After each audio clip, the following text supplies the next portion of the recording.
Lynn, can you hear me? Hey, James. Yes. Okay, great. I hear you. Yep, you sound good.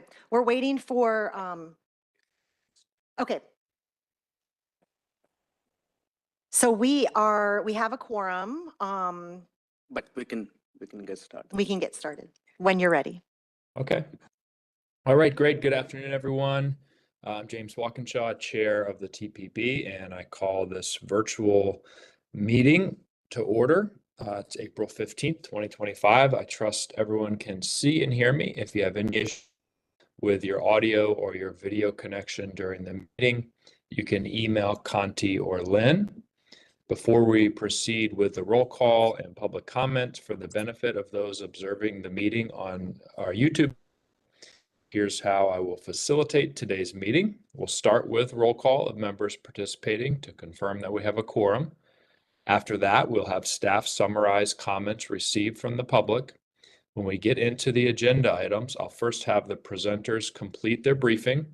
Then, if it's an action item, I'll make a motion to adopt the resolution. Then invite a second to the motion. So I'll ask for questions or comments from members by jurisdiction. That'll be followed by a call for the vote, also by jurisdiction. And as always, for the vote, I'll ask just for nays and abstentions. We will take the rest of the vote, so silence is a yes. If the item is an information item only, after the presentation, I'll call for questions or comments by jurisdiction. When I call your jurisdiction, since I can't necessarily see everyone, your camera on, you can WebEx tool probably and you to speak. And when you speak, please state your name and your jurisdiction. With that, Lynn, can you call the roll? Great, thank you. Yes. So I'm going to state your jurisdiction. If you could state your name, that would be great. I'm going to start with DC Council Charles Allen. DC Council Christina Henderson. Hi, Heather Edelman, present. Thanks, Heather. Got it. DC Council Matt Fruman. Here. Thank you. DC Department of Transportation. Hi, Meredith Stoney on behalf of DDOT. Thanks, Meredith. DC Office of Planning. Rebecca Schwartzman, present. Thanks. Moving on to Maryland, City of Bowie. Maddie Bizzurdo, present. Thanks, Maddie. Charles County. College Park. Frederick County. Mark Mishler, present. Thanks. City of Frederick. David Edmondson, present. Thank you. City of Gaithersburg. I saw Neil. Neil, we got you. City of Greenbelt. I'm here. Kristen Weaver is present. Thank you. Thank you, Kristen. City of Laurel.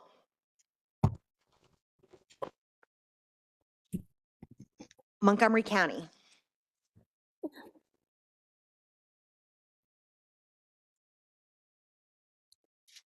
I think I saw Corey. Moving on to Prince George's County. Victor Weisberg here. Thanks, Vic. Moving on to Rockville. Monique Ashton, present. Thanks, Monique. Tacoma Park.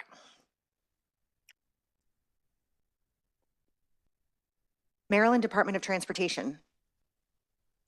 Drew Morrison, present. Thanks, Drew. Maryland House of Delegates. Delegate Chris Fair, present. Thank you. Maryland Senate. Senator Nancy King, present. Thank you. Moving on to Virginia, City of Alexandria. Koenig, present. Thanks, Koenig. Arlington County. City of Fairfax. Fairfax County. James Walkinshaw. And Walter Alcorn. And we got Walter. Great. Thank you. Falls Church. Dave Snyder, present. Thank you. Loudoun County.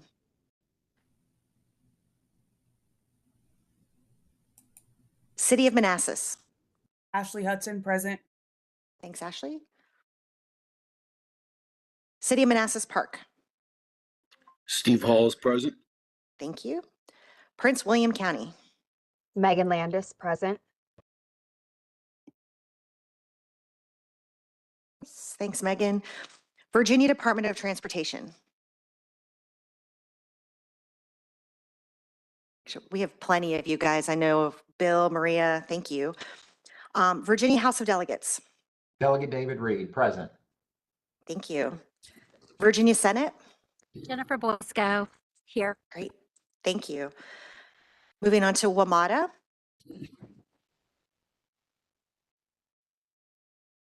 And onto our ex officio Federal Highway Administration. I saw Richard. Richard Duran. Great, thanks, Richard. Federal Transit Administration. Hey, David Schilling, present. Thanks, David, thanks. National Capital Planning Commission. Metropolitan Washington Airports Authority. Glenn Warren with MWA?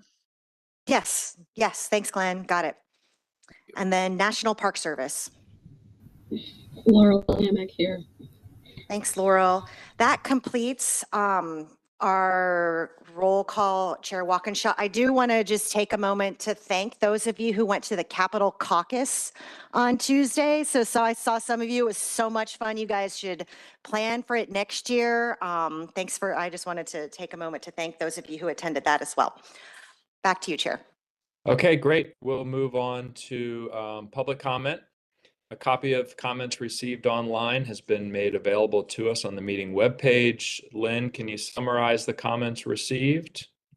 Yes, great. Thank you, Chair Walkinshaw. Between noon Tuesday, March 18th, and noon on Monday, April 14th, the TPB received 2 letters, 1 comment in our general comment form, and 47 comments submitted via email. A summary as well as each of the comments can be found on our meeting page, so I'll briefly summarize the comments now. On behalf of the Coalition for Smarter Growth, Bill Pugh writes that despite the TPB's direction last June, VDOT has not provided the information or study alternatives for which the member agencies asked. Specifically, there will be no analysis of traffic impacts to connecting roads until after the TPB vote, and no information on the feasibility and future costs to remove hot lanes for Metrorail. The Coalition for Smarter Growth also states that alternatives to widening and hot lanes have been screened out by using bias study criteria, resulting in a false choice of expanding with private toll lanes or doing nothing. They assert other alternatives exist and should be studied, including bus HOV shoulder lanes, expanded incentive programs, and transit-oriented development. The letter includes an addendum that lists the relevant portions of the June 2024 TPB Board Resolution R13-2024. Next, Brian Ditzler writes to register opposition to the I-495 express lanes. He notes public opposition was evident at VDOT's public meetings, with public opinion polling revealing tolling the least popular. Also, VDOT hasn't studied the traffic impacts to arterial roads, and VDOT's alternatives don't include alternatives such as transit-oriented development and travel demand management. He included the comments that he also submitted to VDOT on April 12th. We received another comment on the general comment form from Mr. Charles Irwin of Colorado Springs, Colorado, who writes to convey a proposed freeway system for the Washington, D.C. area that is part of his transcontinental highway system proposal to make highways great again. In it, he maps out proposed routes between states, regional routes, and local routes coast to coast. The map is included in the board package. Lastly, the TPB received 47 emails from Tuesday, April 8th until noon Monday from a letter writing campaign. The email content urges the TPB board to reject the currently proposed I-495 express lane project from Visualize 2050. The form letter asserts that VDOT's plans to include hot lanes would take the right-of-way reserved for Metrorail and add traffic to connecting roads, creating a new bottleneck.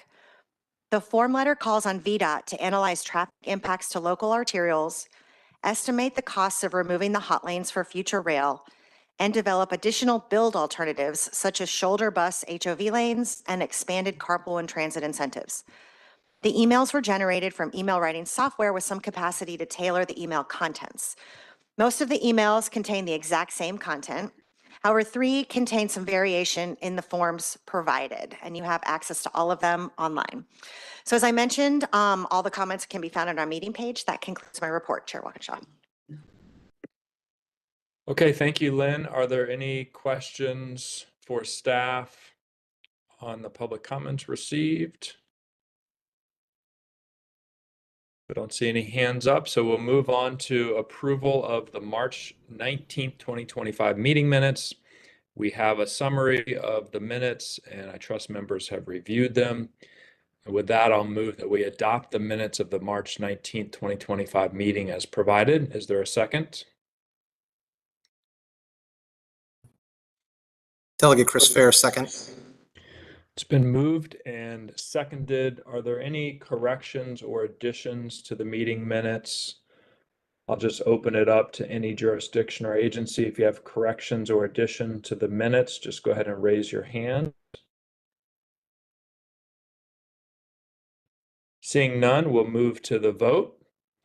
Again, I'll just ask for nays or abstentions. Silence is a yes vote. Are there any nays or abstentions from the District of Columbia? Any nays or abstentions from Maryland? Any nays or abstentions from Virginia? James, this is Delegate Reed. I'm going to abstain since I wasn't here for the last meeting. Okay, Delegate Reed abstains. Any other nays or abstentions from Virginia? Any nays or abstentions from agencies? Okay, the motion carries with 1 abstention and the minutes are adopted.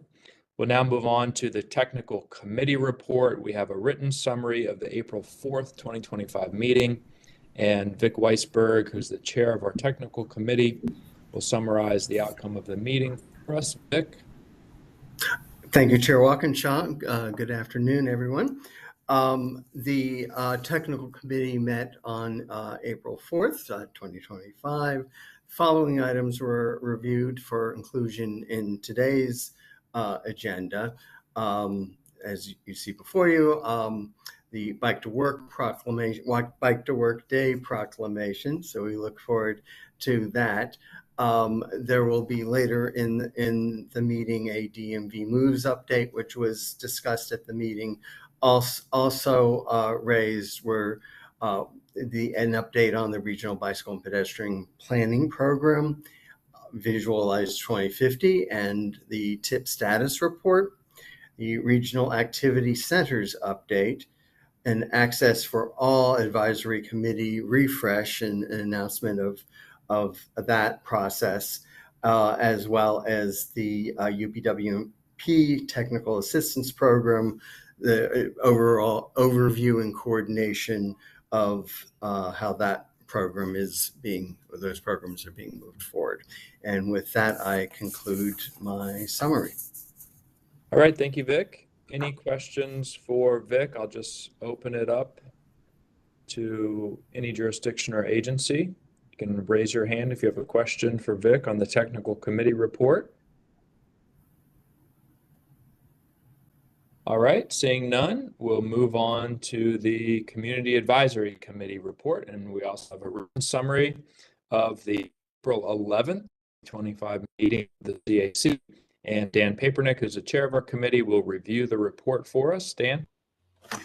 Good afternoon. Thank you, Chair Walkinshaw. The CAC met virtually on April 10th.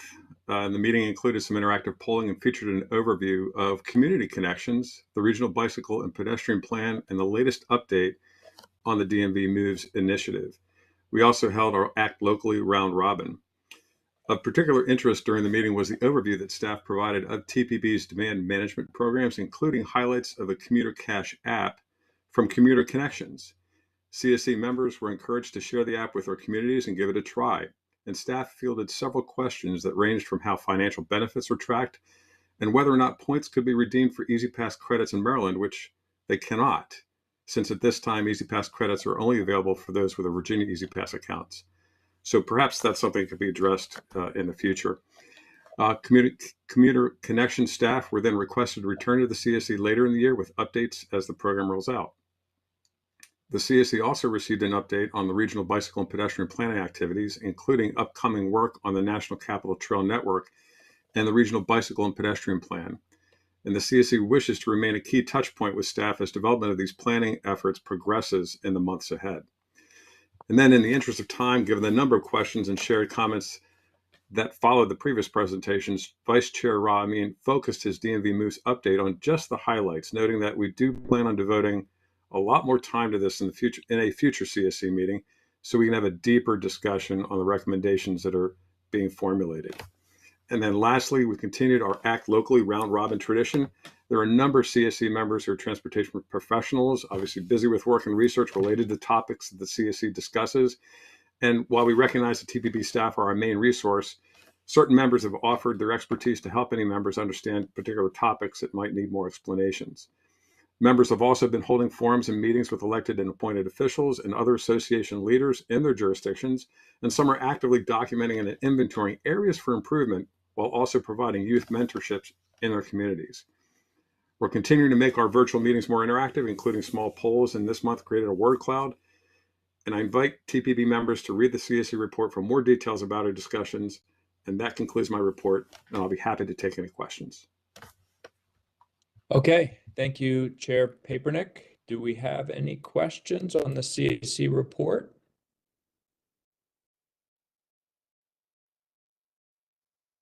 Don't see any. Oh, is there a question?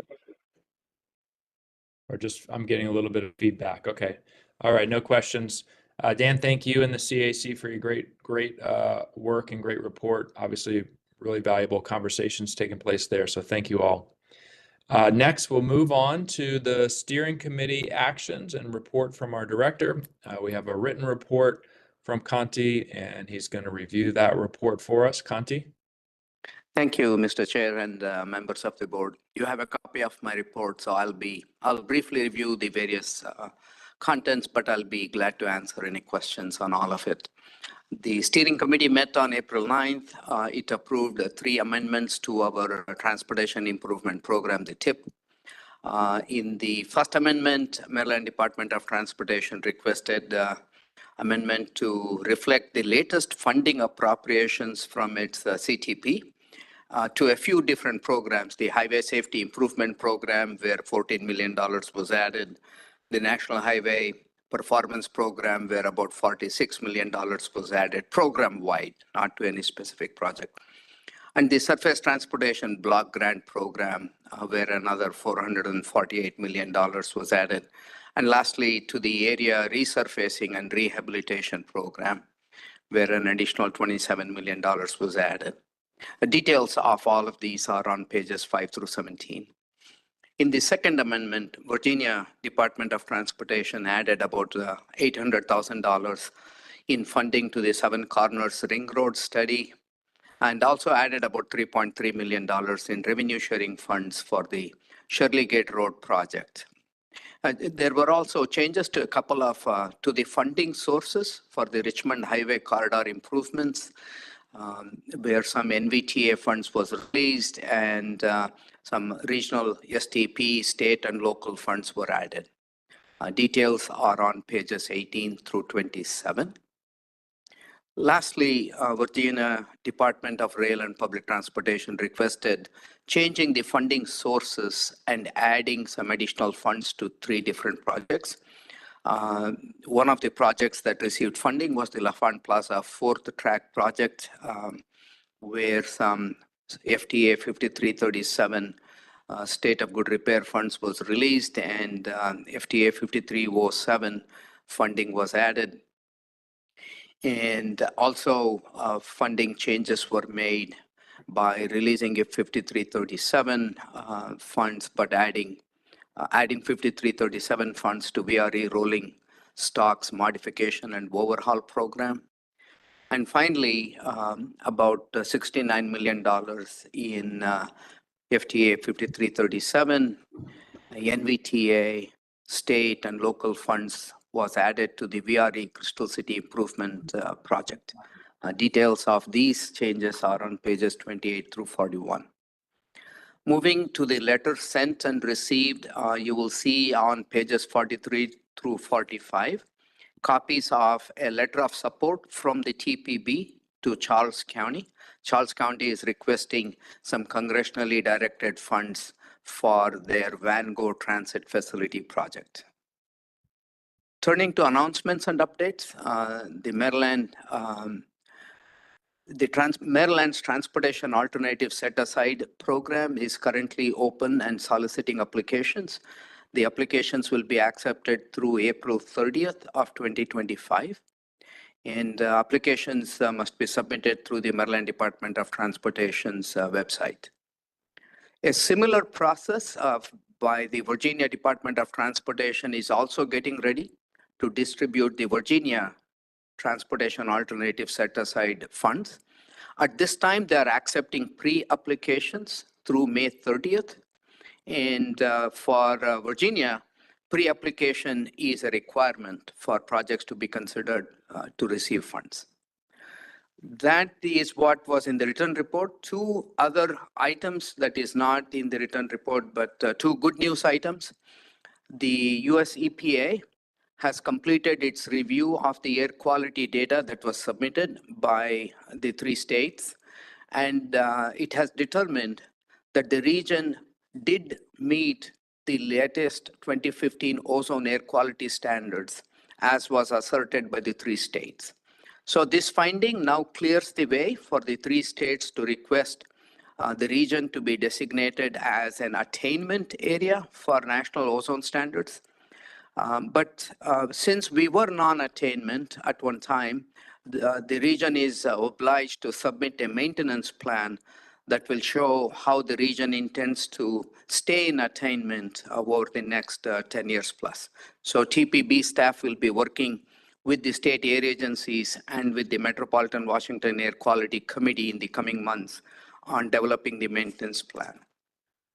The last item, another good news item, the National Association of MPOs is meeting. In fact, they're meeting today in North Carolina. And one of the topics being discussed in the session is how can MPOs revitalize public engagement efforts through strategic and effective communications. And the good news here is the TPB recently updated a document that the TPB originally developed some time ago, and it's the People's Guide to Transportation Decision Making. And that document is being highlighted in the national conference in North Carolina. And your staff, Amanda Liu, is there today presenting that document that the TPB adopted not too long ago. So with that, that concludes my report, Mr. Chair, and I'm happy to answer any questions. Okay, thank you, Kanti. Any questions? We'll open it up to any jurisdiction or agency. I see Delegate Reed's hand up. Delegate Reed. Yes, thank you, Mr. Chair. Kanti, thanks for the last bit of good news. Could you share with us what the ozone level has now been reached as far as parts per billion? Because I believe that the non-attainment zone is 70 parts per billion or above. And so you say that we can now apply to be an attainment zone. What is our current reading? Thank you, Delegate Reed, for the question. The latest, it's called the design value, and that reflects an average across all the monitors in the region and over a 3-year period.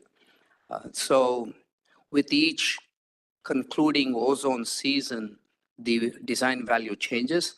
The latest design value is exactly at 70 parts per billion. So we are exactly at that number. So we have attained, given that we are not, there is not much of a buffer, the region has to stay vigilant in making sure that we do everything we can to control the non-natural ozone emissions in our region so that we can stay in attainment. And that is the reason that a maintenance plan is required. Thank you. Okay. Other questions for Kanti? Don't see any other questions. Thank you, Conti. Next item on our agenda is chairman's remarks, and I will be brief because we have some important presentations coming up, but I wanted to start and just thank everyone for participating today on the adjusted meeting date. And I know for much of the region, it is spring break week, so I'm probably not the only person logging on from a vacation spot. So thank you all for doing that. As I noted, two important conversations coming up today.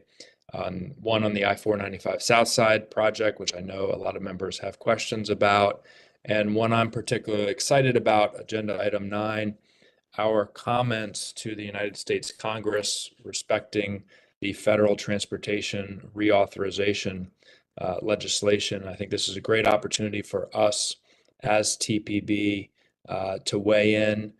The bill in Congress historically has been bipartisan, will need to be bipartisan to pass. So it's a great opportunity for us to communicate what we value as a region and what we would like to see the federal government doing more of or less of in the upcoming transportation reauthorization legislation. So I look forward to that presentation and conversation as well.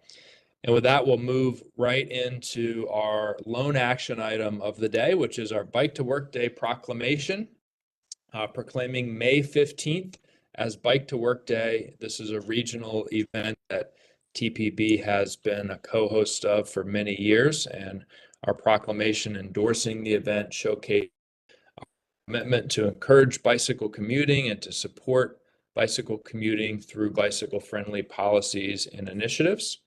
And I am pleased to welcome Hamzat Sani, who's the chair of the Bike to Work Day Steering Committee, who will give us a briefing on Bike to Work Day 2025. Hamzat. Thank you, Chair Walkinshaw. I am Hamza Sani, a transit specialist on the Go Alex team at the City of Alexandria and chair of the Commuter Connection Bike to Work Day Steering Committee. Over the next few minutes, I'll provide a short briefing on the Regional Bike to Work Day event and ask the Transportation Planning Board to issue a proclamation endorsing the event.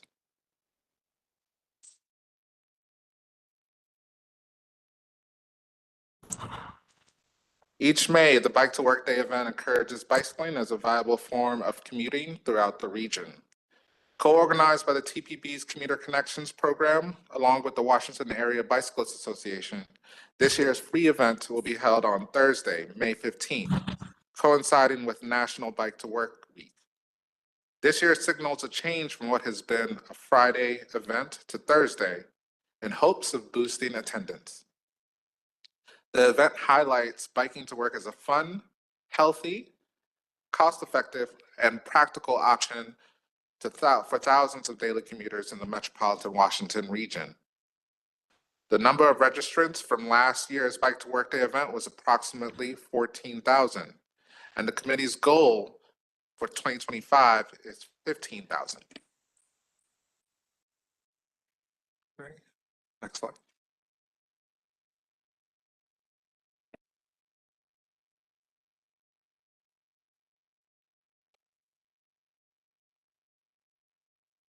The event celebrates existing bike commuters and perhaps more importantly, serves as a springboard to try bike commuting for the very first time. Bike to Work Day offers a sense of accomplishment for new bike commuters, the I did it factor. And the trophy, if you will, is the Bike to Work Day free t-shirt. The t-shirts are given out to more than 100 pit stops within the 23 POG member jurisdictions in DC, Maryland, and Virginia. To help prepare new bicyclists, WABA offers on-street and trail riding classes for those looking for the confidence to bike to work. For the day of, WABA organizes bicycle convoys for those who prefer to travel in groups on Bike to Work Day.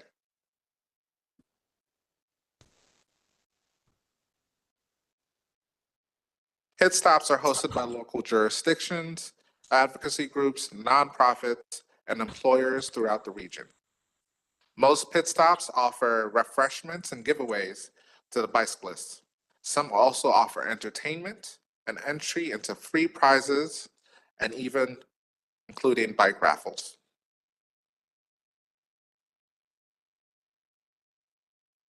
Many pit stops also have local bike shops present who may offer complimentary tune-ups or demonstrate how to place their bicycles to the front mounted racks. Local law enforcement and public officials often make appearances at pit stops events to engage with their local residents. The photo on the far right of the slideshow shows Alexandria's 2024 City Hall Market Square pit stop, where both officials shows Alexandria's current Vice Mayor Sarah Bagley and former Mayor Justin Wilson at the 2024 City Hall Market Square pit stop, where both officials endorsed the city's commitment to prioritizing bike-friendly investments in the city. Slide. Today, TPB is asked to proclaim Thursday, May 15th, 2025 as Bike to Work Day throughout the entire National Capital Region. This proclamation supports regional cohesion around one single event date, generates media awareness for news stories, and inspires all TPB members jurisdictions to help to hold similar proclamations. TPB members are also encouraged to register for Bike to Work Day and attend local pit stop in their area. Thank you. Okay. Thank you. I've had the chance to visit a number of pit stops in Fairfax County over the years, and it's always a great time. Look forward to it this year as well. If there are no objections, I will take our action proclaiming May 15th, 2025 as Bike to Work Day as unanimous consent. And there's a picture. I signed the proclamation at the recent COG board meeting, so we are official. Hamzat, thank you so much for your presentation and for your work to make Bike to Work Day successful, and that of the entire steering committee. And with that, we'll move on to our information items. And the first is our update on VDOT's I-495 Southside Express Lanes project. And board members will recall that last year when we took action to approve a set of projects to be included in the air quality conformity analysis of our new long-range transportation plan that we'll adopt later this year. One of the projects, this I-495 Southside Express Lanes project proposed by VDOT, was still under development, and there were questions that were not fully answered at the time. And today, VDOT will brief us on their work activities since last year. First, we'll have Christina Finch from TPB, who will recap the process for us, and then we'll turn it over to VDOT staff for their briefing. Christina? Good afternoon, Chair Walkinshaw and members of the board. Today, I'll provide the board with background information regarding the subject project for today's presentation. On the screen, you'll see there are several key milestones that explain the I-495 Southside Express Lanes, or SEL, project in the context of Visualize 2050.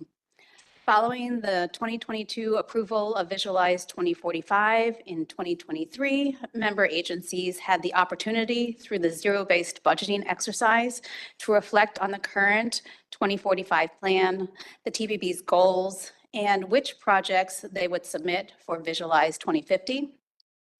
In Visualize 2045, the SEL was included as a study.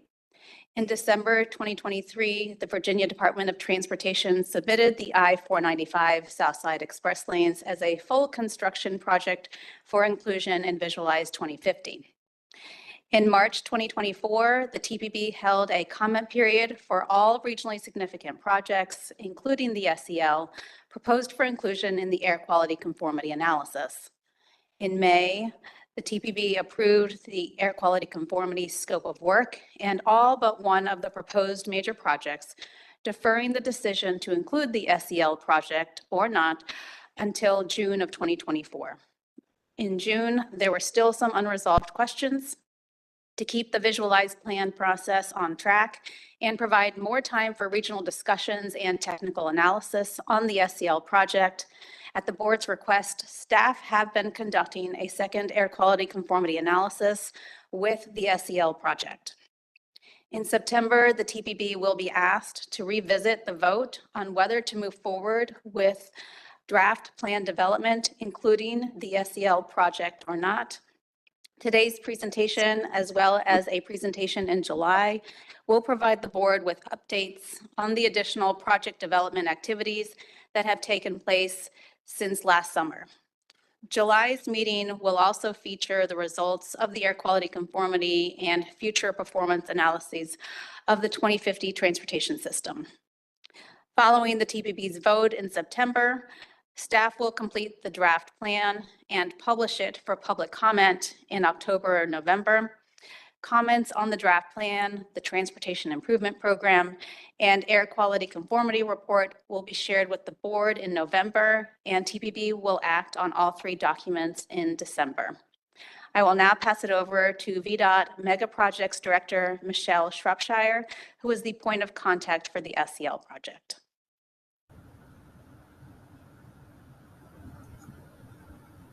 Good afternoon. My name is Michelle Shropshire, as mentioned, Mega Projects Director for VDOT, Northern Virginia District. We have a presentation this afternoon to present to the board, as mentioned, on updates for our Southside Express Lanes NEPA study. If we advance to the next slide, we'll talk about the 94-mile network of connected, managed lanes that we have across all of the interstates in Northern Virginia, providing travelers choice, faster, more reliable trips, available for anyone to choose to use the Northern Virginia Express Lanes network. This has been called one of the world's most sophisticated managed lane networks that provides multimodal benefits throughout our region. We currently have one project under construction, the 495 Next project. We have two projects under study. The Southside project we'll discuss today, as well as the bidirectional project on the 95 corridor. On our next slide, you'll see the specific study area for the 495 Southside project. We are conducting an environmental assessment in compliance with the National Environmental Policy Act for potentially extending the Express Lanes network across an 11-mile corridor on the southern section of Capitol Beltway.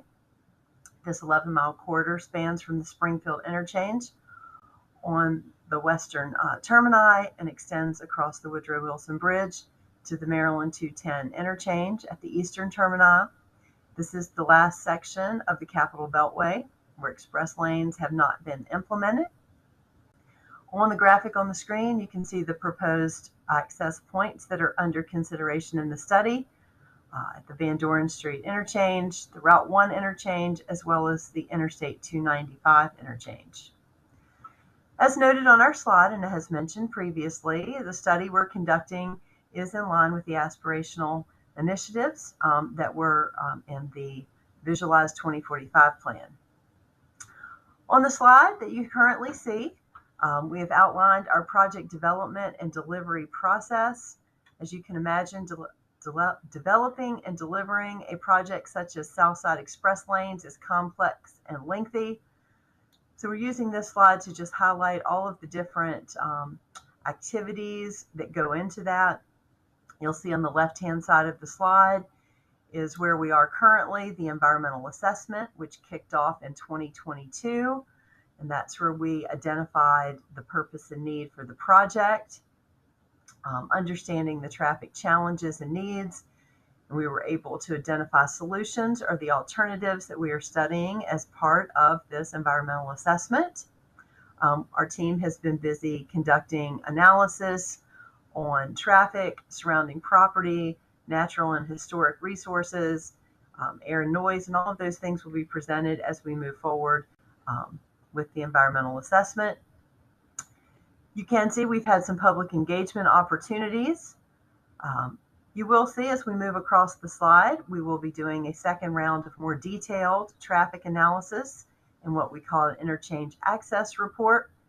This interchange access report will include studying traffic along the 495 corridor as well as the surrounding arterial roads. You'll also see as we move across the slide that we will look at delivery method for the project, and if it is determined that the project would be best delivered through a public-private partnership, or what we call P3 projects, that we will be using a competitive bidding process that would take place. We would be focusing on the best possible project that provides, the best deal for our public. During this procurement, a preferred proposer would be selected. Project agreements would be negotiated to reflect business terms, and private partner commitments would be made. Then we would move forward to the delivery phase, and this would encompass more detailed design for the project, additional engagement opportunities. This includes where we would determine final right-of-way impacts, permitting. You'll see activities there that would be led by both VDOT and our private partner under the P3 delivery scenario.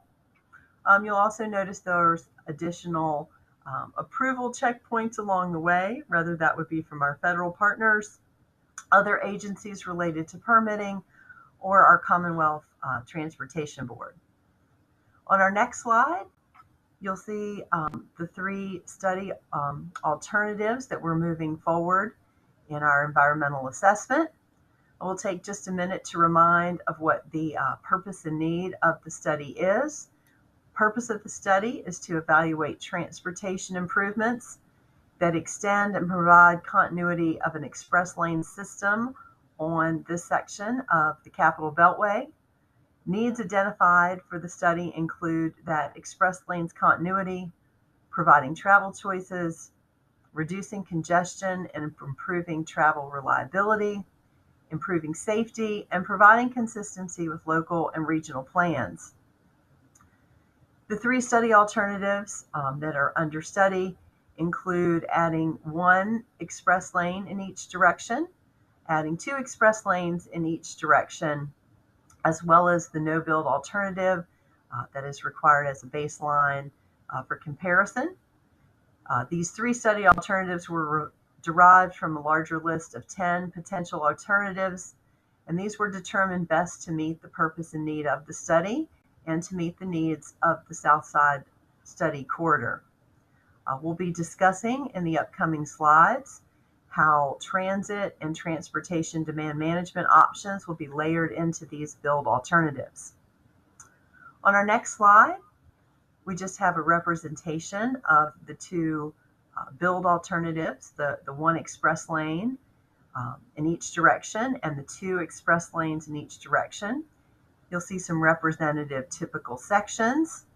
You'll also see, again, the study corridor highlighted. You'll see the limits of each one of the build alternatives. On the western end of the project, you'll see that these start in the vicinity of the railroad bridge that's just west of the Van Doren Street interchange. Both study alternatives then carry eastward across the Woodrow Wilson Bridge. I will note that the two express lane in each direction alternative would transition to a one express lane in each direction just past the 295 interchange. This is to merge back into the existing Beltway alignment in Maryland.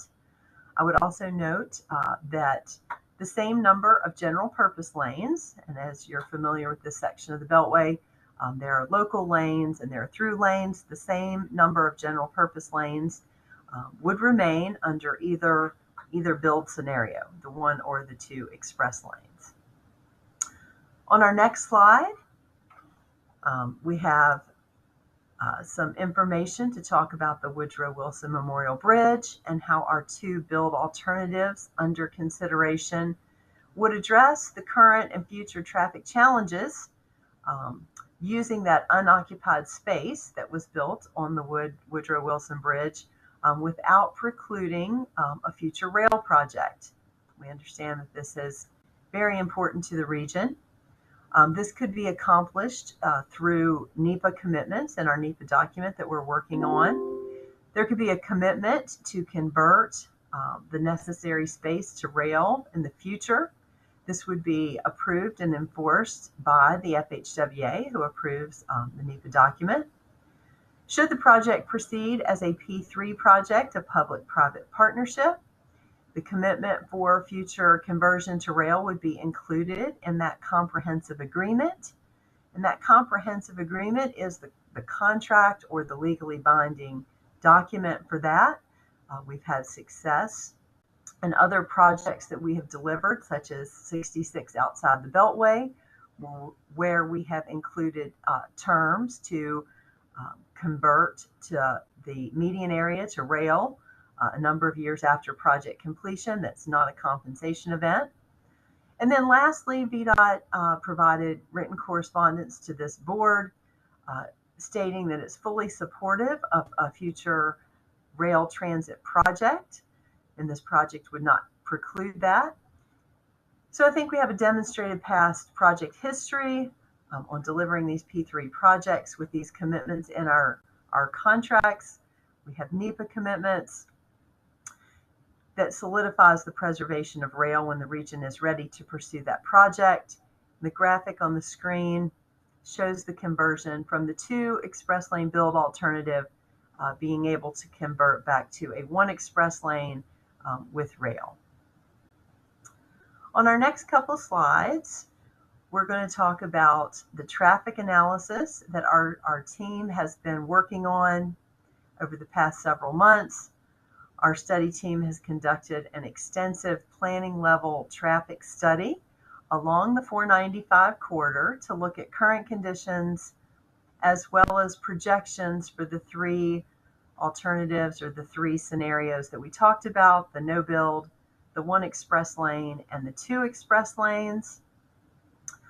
I think it's no surprise to anyone that traffic conditions will get worse if we do nothing or under the no build scenario for this section of the Capital Beltway. Also, I'm sure everyone is aware of the reoccurring congestion that occurs weekday mornings in the westbound direction for vehicles traveling from Maryland toward Virginia, and then in the afternoon, reoccurring congestion in the opposite direction during that PM peak travel time. On this slide, we highlight the benefits of the 2 build alternatives under consideration: the 1 express lane in each direction and the 2 express lane alternative in each direction. We highlight the ability to move more people. You can see some of the numbers on the slides. We highlight travel times that would achieve faster travel times. And we also highlight the free flow travel speeds that would be achieved in the proposed express lanes themselves, moving more people faster. On our next slide, we have a little bit more granular information about travel times through our study corridor and what was produced out of the model that we used for our traffic analysis. The extents of our model went between Braddock Road in Virginia and the Maryland 414. These are travel times again. The top left-hand corner of this graphic represents the morning peak hours, and the bottom right-hand side of the table is the afternoon peak direction. In that eastbound direction, these travel times are broken out between the local, the through lanes, and then the proposed express lane scenarios. I think you can see by some of the travel times there that under the do nothing or the no build scenario, the traffic will get worse. Just a few examples to talk through on this slide. Westbound, local lanes in the AM, so that'll be on the top left-hand side of the graphic. You'll see in those local lanes in the AM peak for the build year, which is 2050, there'd be 52 minutes under the no build scenario versus 36 with the 2 express lanes built. And this would be travel times for people in local lanes, so that'd be a 16-minute time savings. In the afternoon, have a little bit greater time savings if you're traveling in the local lanes, 54 minutes versus 35. I picked the local lanes as an example because our traffic analysis did show us that if we do nothing, the no build condition, that traffic would be the worst for those local lanes on this segment of the Beltway. Our next slide is a little bit of an eye chart, but we wanted to show this to kind of reinforce again the results that we're seeing from our planning level traffic analysis. This chart shows travel speed comparisons. So the numbers that you see on the graphic are speeds. These are for the local lanes again, the local general purpose lanes on 495. And the numbers show the average speeds in miles per hour. The top half of the map shows the westbound direction. So that would be from Maryland toward Virginia. And the bottom half is the eastbound direction from Virginia toward Maryland. The graphic, still demonstrates that in the local lanes, there could be some areas of congestion on the general purpose lanes in 2050 for either of the build scenarios. However, we do see improvements in the speeds along the general purpose lanes, especially in those local lanes. So this is consistent with the results that we've talked about on the previous slides from our traffic analysis, that the 2 express lane alternative performs better than the 1 express lane, and that both of our build alternatives perform better than the no build condition. On our next slide, we want to talk about how multimodal benefits are layered into our express lanes project. This is something that has been done on all of the major managed lane projects around the Northern Virginia area. We have some examples that you'll see on the right-hand side of that slide. These are very recent examples. At the top of the slide, you'll see the Monument Drive parking garage that was paid for with 100% concessionaire funds on the 66 outside the Beltway project. At the bottom of the slide, you'll see the Fairfax County connector. This is a new express bus that's paid for with Commonwealth funds as well as annualized transit payment from our concessionaire on 495 Next, Transurban. Both of these projects and enhancements, multimodal features for transit would not be possible without our managed lane network. And equally as exciting, we have committed as part of the 495 South Side project to include a new bus service that was identified in the DRPT transit and TDM study that was completed in early 2023 to inform the South Side project that is underway. This bus service would be from Central West Prince George's County to Tysons, Virginia. This service would be dependent on the South Side project moving forward as a successful P3 project, but this would be an important new service for the communities both in Prince George's County and Virginia, and it is being included right now in the air quality conformity model analysis. So we're excited and proud to be able to include this in the project, and it is another example of how we layer in multimodal benefits in our managed lane projects. On our next slide, we'll continue to talk about how we layer in these TDM and multimodal benefits into the project. Our study team is identifying locations for opportunities for future projects to fill in the gaps in existing trail or sidewalk network. This slide shows 3 areas that our study team are evaluating. The areas and the lines on the graphics are existing, but again, the study team is looking at areas where we'll be able to fill in these gaps. We'll be providing specific areas where we'll be able to fill in those gaps in the June timeframe at our public hearings that will be coming up on our preferred alternative. On our next slide, we'll highlight Some of the public outreach that we've had recently ongoing. We just wrapped up 4 public information meetings that we held over the past 2 weeks. I will mention that our public comment period is still open. It remains open until April 21st. We had over 250 citizens that attended the 4 meetings combined. So they were successful meetings.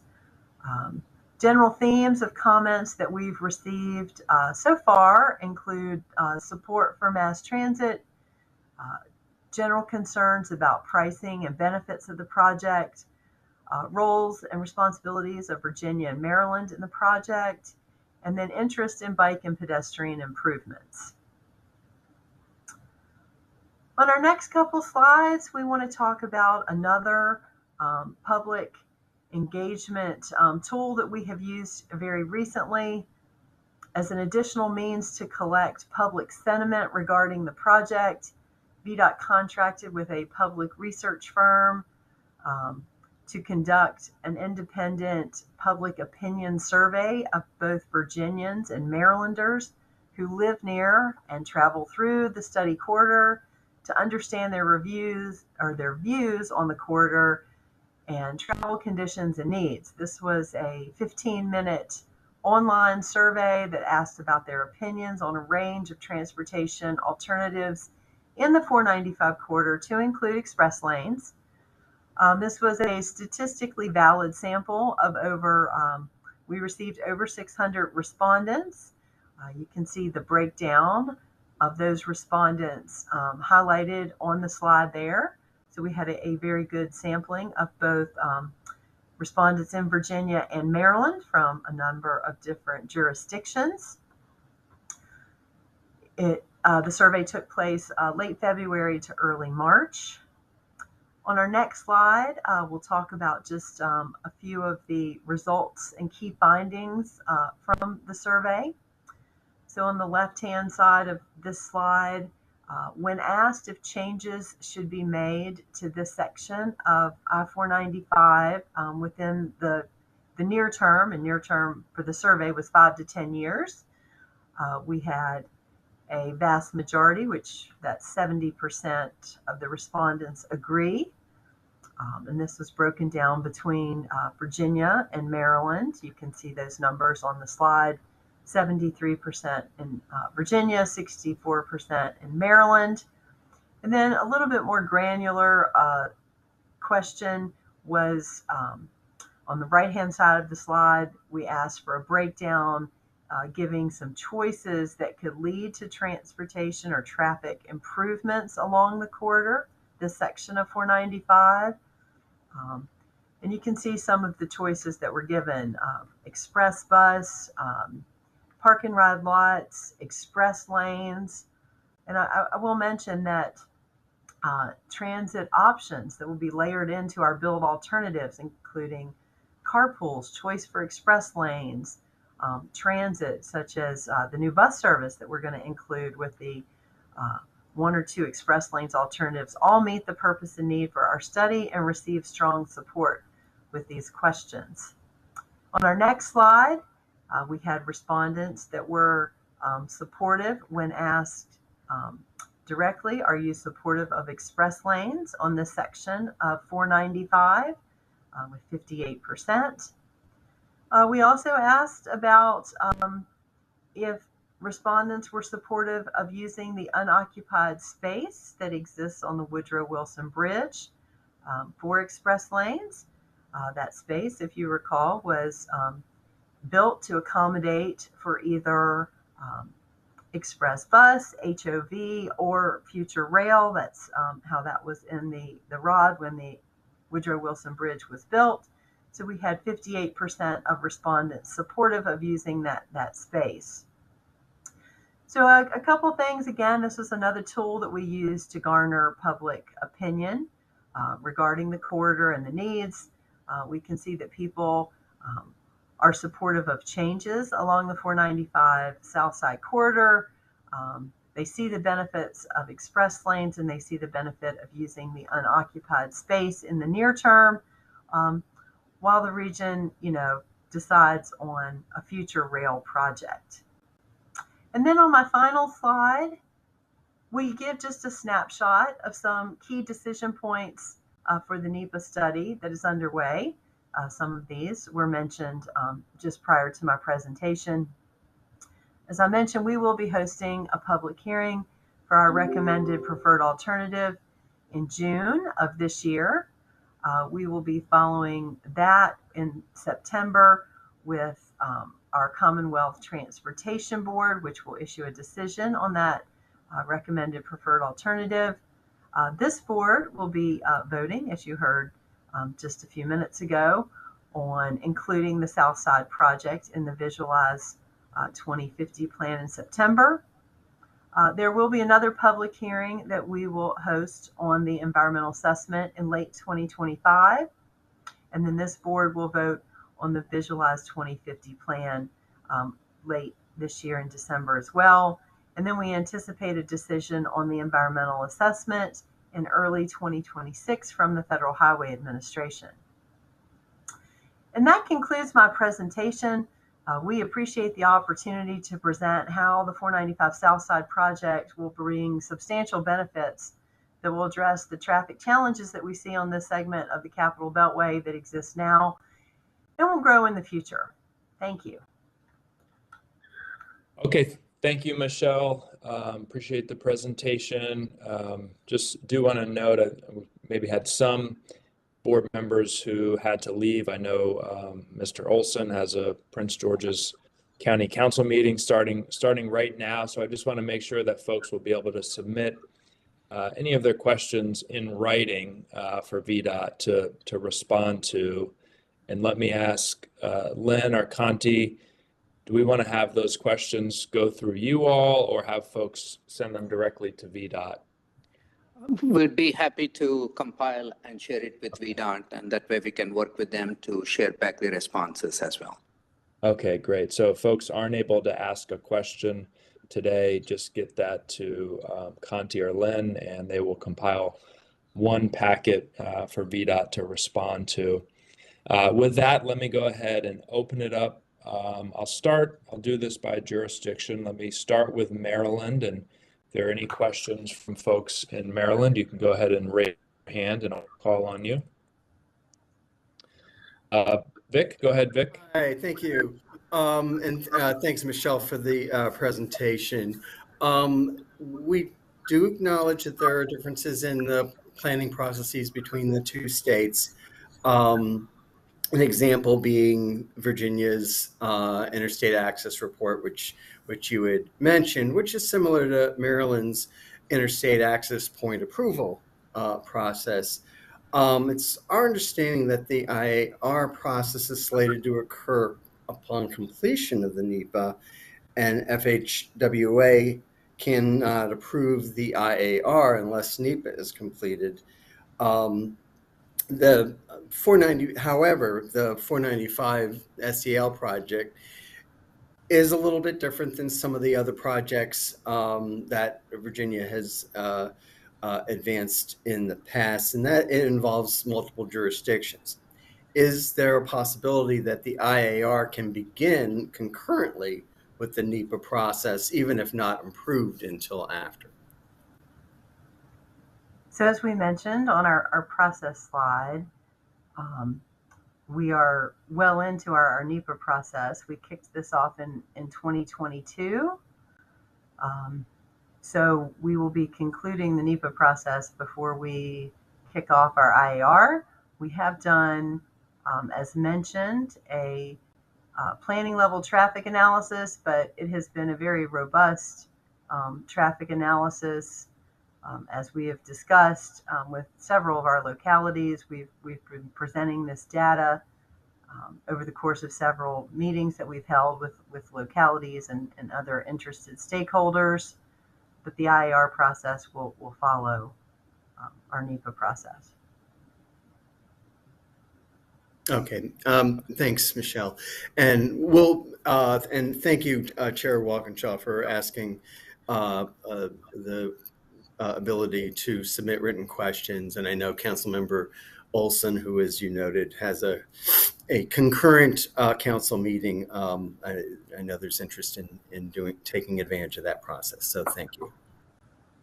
Okay, Mayor Ashton. Yes, I did put several of my questions in the chat just because I'm in an odd location and may not be able to, you guys may be able to hear me as well, but I'll just say them and you can tell me if you're not hearing me well. This relates to some of the questions I previously asked when this came through. I definitely want to hear where Prince George's County is on this, given the proximity to their community. But in general, there are a couple. One is, would Virginia set aside funds collected to support WMATA and also future metro development in this area? I know that there are a lot of people who want to see metro in the future, but having a dedicated funding source could be helpful. The second thing is related to questions I've asked in the past about Maryland, since some of the toll lanes and potential collection might be in Maryland out of Virginia's jurisdiction. How would the cost sharing go and when would those discussions happen? And the third is there an upper limit to the toll cost? Just really thinking about people who are in fixed incomes, people with low incomes, and just wanting to make sure there's fair toll pricing if this goes through.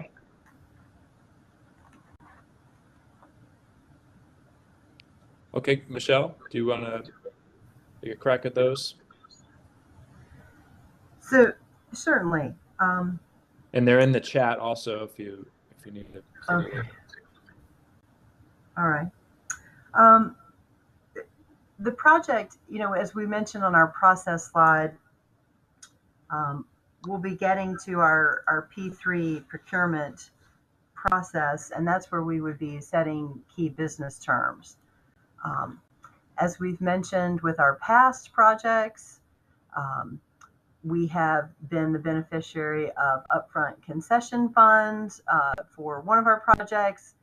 Many of our projects have received annualized transit payments. All of those projects, when we have funds such as those, they go through some sort of entity, regional entity for disbursement. We would envision something like that happening for this type of project. So funds would not be per se earmarked for a specific entity, but they would go through on other projects, like for transit, they go through commuter choice program to be dispersed, or they go, if we had upfront concession payments, they go through the MBTA to be dispersed through projects that then are prioritized or evaluated. When you asked about cost sharing, tolls would be, toll gantries would be collected in Virginia. We would not have tolling gantries per se in Maryland. I know that's a little bit of semantics, but that's how that works. And then there's not a toll cap set in Virginia. And Michelle, I think the second question was actually about revenue sharing. So That's correct. Yes. Yeah, rather than cost sharing. Michelle, I can chime in if you'd like. Okay. Hi, this is Angel Deem. I'm VDOT's policy chief, and as Michelle mentioned earlier in the presentation, VDOT understanding the questions in this arena, because this will be sort of new territory for us with this section of the Beltway spanning into Maryland. But as Michelle mentioned in letters that we provided to this board to then Chair Henderson back in April, so a year ago, we did indicate that we would continue the posture that the Commonwealth has always taken with these agreements. And so that involves utilization of toll revenues, negotiating that with our concessionaire, and utilization of those toll revenues in the corridor where they were collected. So that necessarily includes Maryland. So how the mechanics of that and exactly how that revenue would be dispersed, obviously it's premature to determine that today, but certainly would set the stage for those conversations to happen as we move into that procurement arena where terms, as Michelle said, are set. We also provided that same message our commissioner did when we submitted a letter in June of last year to Prince George's County administrative leadership. So we absolutely understand that's a key question. And we intend to do what we've done on these corridors and with these projects in this new arrangement between jurisdictions in both Virginia and Maryland. And obviously, maybe it goes without saying, but I'll ask you to say it anyway. If this project were included in Visualize 2050 and your process proceeded, and then at a later date, Maryland was unhappy or you were not able to come to an agreement with about the revenue share, the amount of money, etc., they would then have the opportunity to negotiate that or to not support the project, and it wouldn't happen. I think some folks are maybe concerned that if this project is included in Visualize 2050 and there isn't a clear agreement or a percentage of revenue dedicated for use in Maryland, that somehow the project would just proceed and Maryland wouldn't get a fair deal out of it. And if I could just respond to that, Chair Walkinshaw, thank you for raising that in that manner. I'll refer back to, I'll state it now, but I'll also refer back to the letter we submitted in June of last year, again, to Prince George's County's administrative leadership, where our commissioner says, quote, that this project will not advance to implementation without the support of Prince George's County and the region. So absolutely, this is a procedural process. We get through our board, our Commonwealth Transportation Board's decision on this project. We work with you all in the region on the Visualize 2050 update. But our work still continues. The project is not greenlit all the way to completion at that point. There's still many steps to go through, and that's why I refer you back to that third slide in Michelle's deck, where we really worked hard to try to lay out, because we know the process is a little different in other jurisdictions. So we laid out that process that the Commonwealth observes as we work through these complex projects. Okay. I would add to, when I mentioned the commuter choice program through MBTC, WMATA does qualify for that program currently. So that is another avenue if that would come to fruition. Okay. Still, I'm going to stick with Maryland here and just see if there are any other questions from Maryland. Vic, your hand is still up, but I'm going to assume that you just didn't lower it from your last question. Is there anyone else from Maryland? That's correct. Sorry. Okay. All right. Don't see anyone else from Maryland. Let me move to Virginia, and I see Delegate Reed. City of Greenbelt. Okay, sure. Go ahead. Yeah, thank you. Kristen Weaver, City of Greenbelt. And I wanted to ask a little bit about the survey, because it seems like it was not giving people the full range of options. They were given a choice of just the express lanes, but they weren't actually given a choice of, for example, what if they would prefer to see Metro Rail happen sooner on that. And I mean, I'm looking at that and seeing that, for example, the express bus to employment centers had the highest, almost 57%, like that idea, but the choice to use toll lanes was only at 34%. So I'm just wondering about the methodology of not giving. I understand this is focused on the choices for this, but it seems a little bit. It would be better to give people the full range of options and see if they really are supporting this, given all the choices they might have or they might like to advocate for, or if they're only choosing this, well, yeah, bad traffic versus something, but what about bad traffic versus a whole range of options, and see what people are actually most in favor of. Can you talk a little bit about those choices in terms of not really giving the survey respondents a full range of what the future options could be on these lanes? The public opinion survey that we gave just a sampling of the questions that were asked, obviously, on this slide deck. It was a 15-minute survey online, so there were a number of different questions that were asked throughout the survey. While I don't have all of them, right in front of me at this minute, but there were a number of different questions asked. We were trying to garner information regarding the express lanes and public sentiment on that, because that does coincide with the purpose and need of the NEPA study we are conducting, as we've talked about. There were elements in there for multimodal aspects, which we, as we talked about, we have multimodal aspects on the express lanes. Transit uses those lanes for free. Transit is a precursor to, rail projects in a lot of regards. It builds ridership, and we would expect to see that. Those were some of the conclusions that the DRPT study came to as well, that was done, to inform the study that we have ongoing. I guess it just seems to me that if we're trying to do long-term planning and we're trying to get feedback from people, we need to be looking at the big picture and the full range of options, and not be quite so narrowly focused on these specific projects. Because I suspect if you asked people if they would like to see metro rail versus express buses, you might see a different response and a different sentiment on some of these surveys. But thank you for the clarification. And I think if there were more, if you asked some questions about some of the future options like metro rail, I'd very much appreciate seeing some of those additional results from some of those additional questions. Understand. It's very, in some regards, our project, as I stated, the purpose and need that for the NEPA study we're conducting is to look at extending the express lanes or a managed lane network that does have transit components.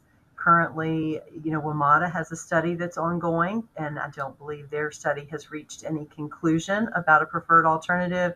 It also has not reached any conclusion about time frame for that. So that would be maybe a questionnaire geared more toward their study. Thank you. Okay. Any amendments? Virginia, Delegate Reed has had his hand up. Delegate Reed. Thank you, Mr. Chair. And I have a question just for clarification for Michelle, and this goes back to, I think, one of the earlier questions about tolls and toll rates and concerns about individuals that might not be able to pay. Considering that I represent an area here where we have the Dulles Greenway where there is no choice, so it's like you either use the toll road or you go off, or it's the Dulles toll road, which is the same thing. Help me remember, it's like all of the express lanes that we have done have been an actual consumer choice. So they can continue to ride on the free roads that exist today that have been paid for by the Commonwealth or by Maryland, or they can use the express lanes by choice. Am I remembering this right? Correct. As I mentioned in the presentation, on the South Side corridor, as well as our other facilities, the general purpose lane, same number of general purpose lanes, would be available in the South Side corridor. You have a choice on the managed lane network to either pay a toll if you have one or two passengers in your vehicle. If you have three or more, then that is a free trip, as well as transit uses those lanes for free, providing reliable headways. Express bus in those lanes uses those point-to-point services. DRPT, I know they are partner agency. They have a lot of information about just how many bus trips, use those lanes every day. We've had some information, I think, from the Commuter Choice Program of up to 2,600 transit trips use our lanes every day. 1,800 carpool trips use the managed lane networks in Virginia. So that's all vehicles that are not in the general purpose lanes, relieving congestion. Okay, so again, just to clarify, so everybody who just is continuing to use the general purpose lanes is paying no toll at all? Yes, sir, that is correct. Okay, all right, thanks. I just wanted to be sure, because like I said, I live out in an area here where we do have toll lanes where we have no choice. And we have a choice on the express lanes. Okay, good, thanks. Mr. Snyder? Thanks very much. And thanks to VDOT. I was able to attend one of the public sessions, so I really appreciate the effort that went into that. We received a lot of comments that were read earlier today from a number of folks responding to a, sort of an email approach. And as much as they may be uniform, obviously they merit attention. And then from the Coalition of Smart Growth, would be very helpful if VDOT, and not today, but if VDOT could provide a written response to those questions going forward. I think some of them have been asked already, but that would be really helpful to set the stage for any decisions we have to make later on. And then finally, there are a couple points in the slide where the performance, no build versus 2 and express lanes and 1 express lane. And there were a couple points where the 1 express lane actually performed worse than the no build. And I just wondered if you could help us understand why that might be the case. Certainly. First, I will mention that we will produce a summary from our comments that we receive at our public information meetings that will address themes that we heard from the comments. And once the comment period closes on the 21st, we will develop that summary, and then that will be posted. You did notice on some of the information where there are some specific areas where the 1 express lane alternative may not perform maybe as you would expect, and this might be a little bit counterintuitive, but I can assure you this data has been reviewed extensively by our travel team, our traffic team that developed the data. Some of that has to do with demand and the no build condition and some congestion points along the corridor that will still exist in the year 2050, which is our no build year, and how traffic is actually in the model getting to those points. In a few instances in the modeling that was done, traffic is not able to, there are bottlenecks created between some of those merge points between local and through lanes, and that traffic is not able to get to that point in the model. And when the 1 express lane alternative is present, it starts providing some relief. So we think really some of the no build times are maybe underrepresented in the model. We feel like there will be refinements to the model as we get in our IAR stage. But again, we feel like our results are valid. There's just higher demand in 2050, and traffic is unable to reach some of its destination. Mr. Chairman, just to follow up. So my question about responding to comments wasn't the comments at the public hearings, but rather the comments that we received today listed certain things, and it'll be really helpful, I think, for all of us on the board to understand VDOT's response to those public comments. So that's really all I had, and thanks very much. I appreciate the work that VDOT is doing. Okay, thank you, Mr. Snyder. And I'll just suggest that if there is a specific question coming out of the public comments that a TPB member would like to ensure that VDOT responds to in writing, that you submit that comment to Conti or Lynn. I think that's probably the best way for us to proceed. Any other questions from Virginia? Okay, I'll ask just one. Michelle, slide 9, I think showed the local general purpose lanes. If I'm remembering that correctly, it did not show impacts or potential impacts on arterials in the corridor or neighborhood streets or quote unquote side streets in the corridor, which is a topic that has come up, and I think a topic that came up in one of the public comments that we received today. Can you just speak to any work that has been done or will be done to examine the impact or potential impact of the project on arterials in the corridor, neighborhood streets in the corridor, side streets in the corridor?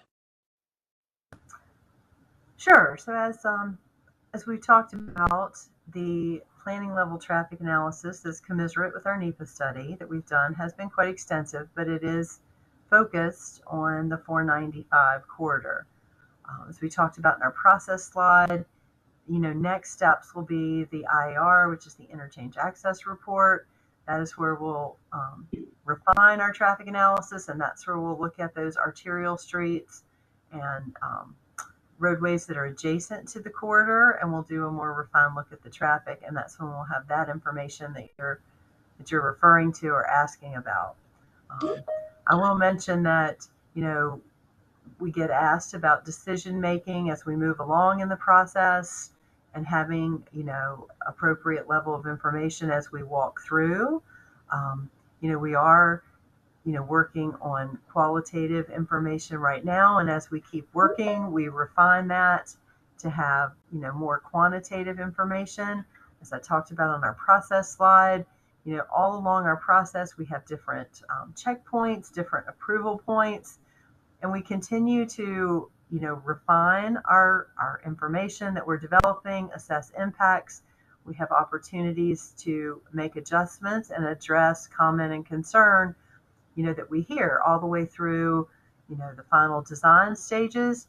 And, VDOT also does a very good job of doing that to the extent we can all the way through when we're under construction on projects, when we have, communities that, come to us with concerns. We continue to listen and, try to mitigate best we can. So I would just say, we have a well-established process that we've used to develop a lot of these large-scale projects, and that's what we're going by, and it's brought us great success, throughout the Northern Virginia region.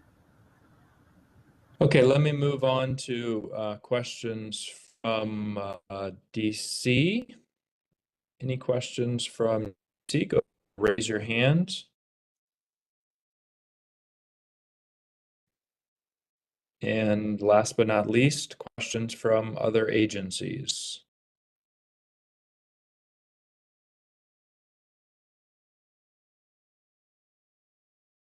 Okay, I don't see any. Thank you to the VDOT team presentation. And as we noted, TPB members, if you have questions that you'd like to have answered in writing, submit those to Lynn and Conti, and they'll file them for. Next, we'll move on to agenda item number 9, which is our preliminary input to the federal transportation reauthorization process. And I'll ask Conti to brief us on the draft principles, TPB principles, for the federal reauthorization of the Transportation Act. Conti. Thank you, Mr. Chair, and members of the board. As members are aware, federal transportation funding flows to the states and local transportation agencies as per Federal Transportation Act. And the latest federal law is the Infrastructure Investment Jobs Act, the IIJA, that was enacted in 2022. The Act's authorization to distribute federal funds is set to expire on October 1st of next year. So Congress has begun the work of working on a reauthorization bill. And you will, Andrew, just okay, gotcha. So there has been a number of these reauthorizations in the past. Conti, just if you have, I don't know if you have a slide up, but we can't see it virtually. Okay, I'm sorry for fixing it now. Okay. Hopefully. All right. Got Are it. you able to see it now? Okay. Yes. So I've listed here the previous occasions where the US Congress has reenacted the Transportation Authorization Bill. And we are currently coming up on reauthorizing the 2022 Infrastructure Investment Jobs Act. The US Congressional Subcommittee on Highways and Transit has published a schedule for this reauthorization. And the key thing to note here is that there is now an opportunity for stakeholders to provide their input through the end of this month. They have set up an online portal. TPB is a stakeholder in this process. Members and the TPB inputs have to be provided by end of this month. The members of the Congress will have a separate and similar opportunity to provide their inputs next month. In the past, when the TPB has developed these reauthorization principles, those have generally been much later in the process, but this is something new and it's a welcome opportunity where the TPB or stakeholders such as TPB and the state agencies can provide their input much earlier in the process. As I said, the previous TPB inputs were in 2008 and 2015. You have copies of those documents that the TPB adopted and submitted in your packet. One thing I will note is that in both 2008 and 2015, the TPB had provided its input to the National Capital Region's congressional delegation. This time, however, there's an opportunity to provide the input directly to the subcommittee that will be working on drafting the legislation. The staff have been working with the National Association of MPOs, the National Association of Regional Councils, the American AASHTO that the state DOTs are members of, and TPB staff have also reviewed the most recent reauthorization principles that the TPB had adopted in 2015. Finally, we also have been working with the chair and the vice chairs in crafting a preliminary draft set of what I'm calling the themes, reauthorization themes or principles. And those are listed, the 5 general themes are listed on this slide, but in the subsequent slides, I'll provide a little bit more information on the thinking behind these themes.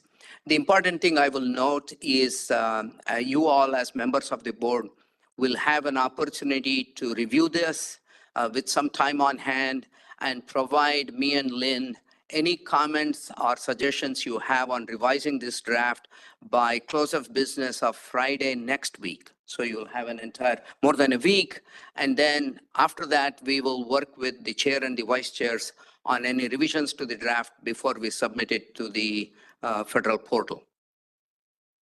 So I'll now get into the 5 themes that staff has drafted. Again, these are consistent with some of the things that we have seen from other organizations, whether it's AASHTO or NARC or AMPO. But it's also important to note that these themes have been crafted to particularly reflect the TPB's roles and responsibilities.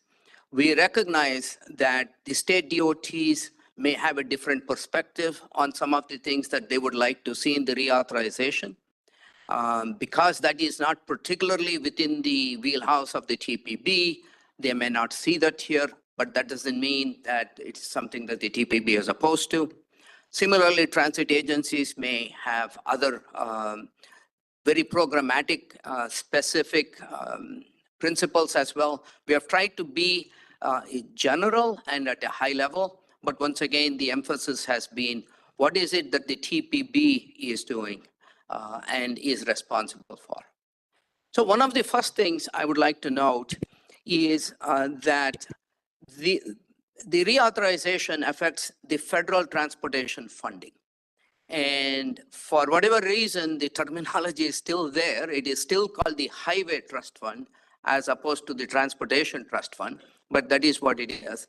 The Highway Trust Fund, as you can see, is primarily made up of revenues generated from the sale of fossil fuel. 83% of the revenue into the federal trust fund is coming from gas tax and diesel tax. And there's a small amount of other taxes on vehicles. But as you will note that these taxes on the gasoline and diesel sales are not a percentage of the gas and diesel cost, but rather a fixed amount. And that fixed amount has not changed since 1993, right? So that is how the money goes into the trust fund.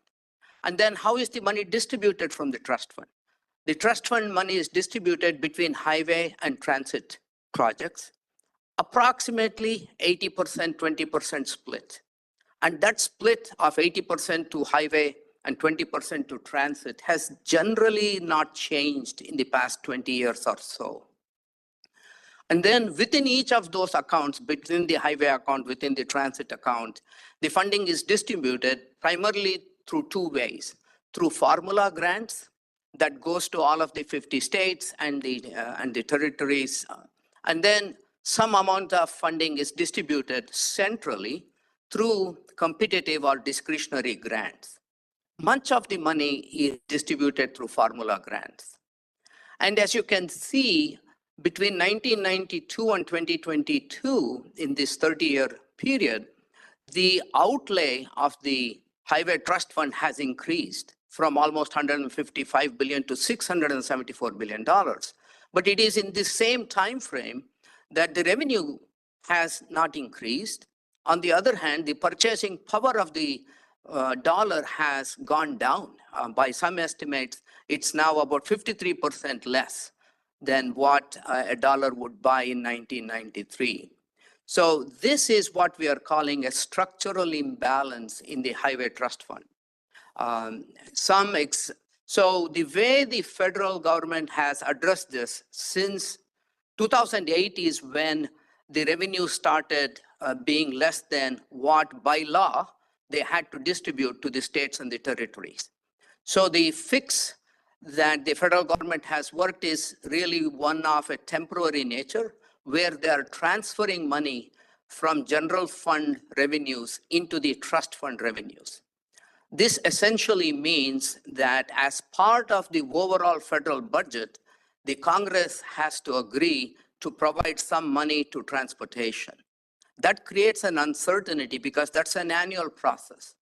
These transportation acts are generally 4 years, and they have been as long as 7 years. So there's some certainty and predictability with money coming from a trust fund as opposed to monies being transferred from general funds.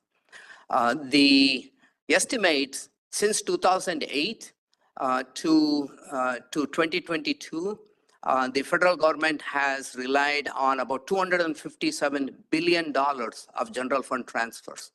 Just in 2022, when the Infrastructure Investment Jobs Act was enacted, there was $118 billion in general fund revenues that is dependent on. So one of the things that the TPB has consistently said, starting in 2008, is we got to fix this. We got to make sure that the revenues generated for the Highway Trust Fund is sufficient to pay the obligations to all of the various programs, and furthermore, it should keep up with inflation. So that's one of the principles that we have stated in the current draft.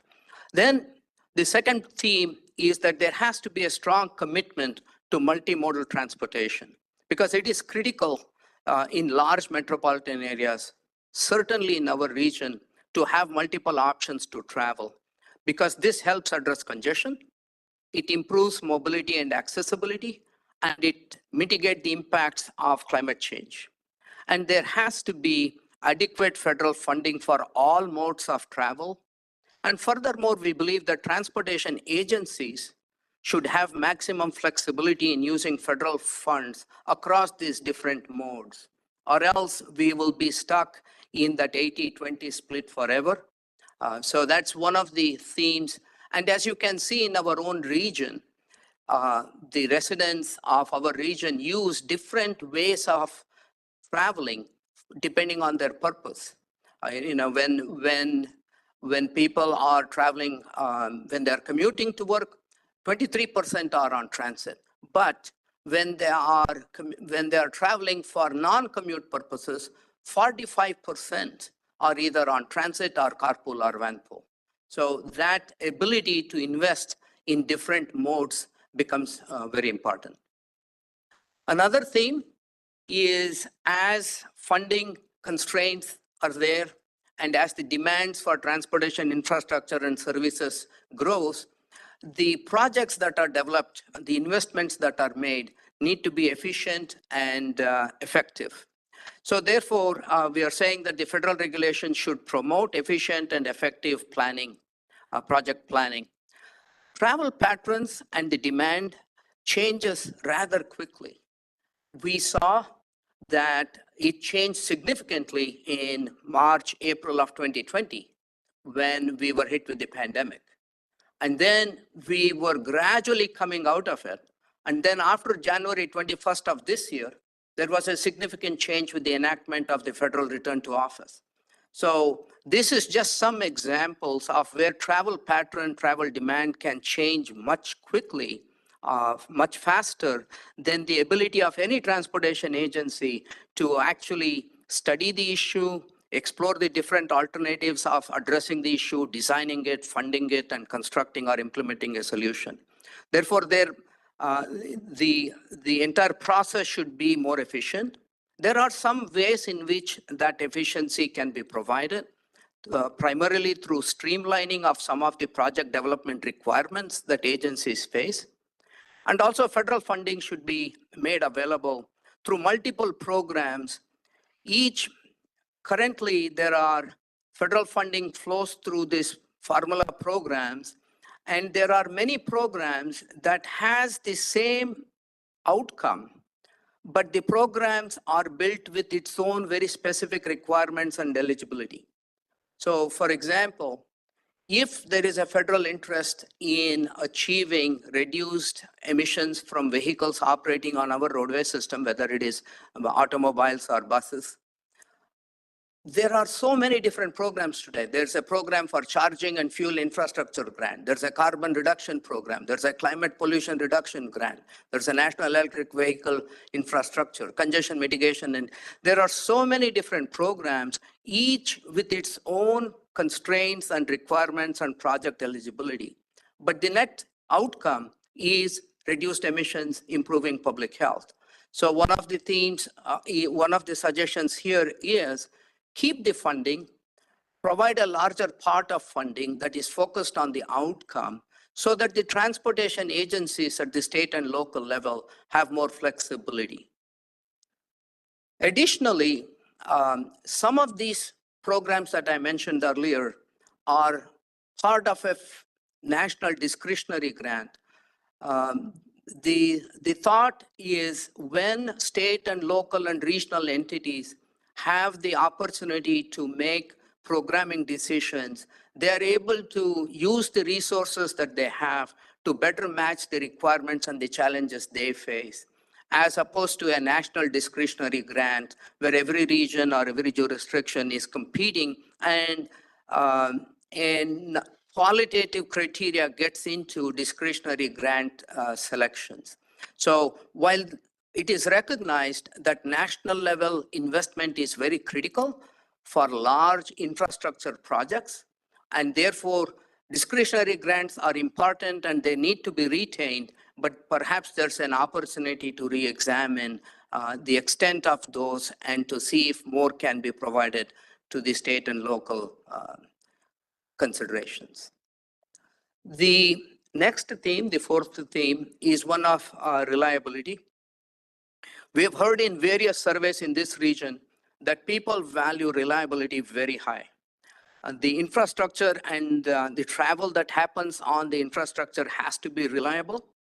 And this reliability is reduced when there is congestion and that has impacts on air quality. Because when you're in congested travel, whether it's a bus or an automobile, you're burning more fossil fuel, and that is a direct threat to human health. And there is also another growing threat to the reliability of the transportation infrastructure, and that is coming from severe weather. Particularly over the past 10 years, the severity and the frequency of this severe weather incidents have increased, and that is a threat. And the infrastructure reliability is of direct importance to the basic economy and the functioning of the society. So federal reauthorization should continue to prioritize and provide funding for ensuring that our transportation infrastructure is in a state of good repair. And lastly, transportation infrastructure and transportation services rarely impact just one jurisdiction. And this is particularly true in large metropolitan areas such as ours. And in large metropolitan areas, and the large metropolitan areas contribute the significant portion of the nation's GDP. As such, it's very important that the transportation decisions that are made in interdependent, interconnected jurisdictions such as ours, there has to be cross-jurisdictional coordination and collaboration in examining the transportation needs, crafting a solution, implementing it and operating it. And metropolitan planning organizations such as the TPB is a forum where such coordination comes together, as was seen in the discussions today under agenda item 7. So the TPB reauthorization principle is calling that the reauthorization should affirm the important role that MPOs plays, and it should retain them and it should strengthen them. So these are the 5 broad themes, and there's a little bit more information of these in the draft document that's in the mailout. And I will stop now, be happy to answer questions now, but requesting your comments and feedback between now and close of business April 25th. And then we will share the final revised version that was submitted to the portal back with the board in early May. With that, I'll turn it back to you, Chair Walkinshaw. Okay, thank you, Kanti. We'll take just a couple of minutes if there are any questions or comments. Again, everyone will have the opportunity to provide their comments and their feedback to Kanti and Lynn by next Friday, April 25th. But if there's anything burning right now that folks would like to share or ask, go ahead and raise your hand.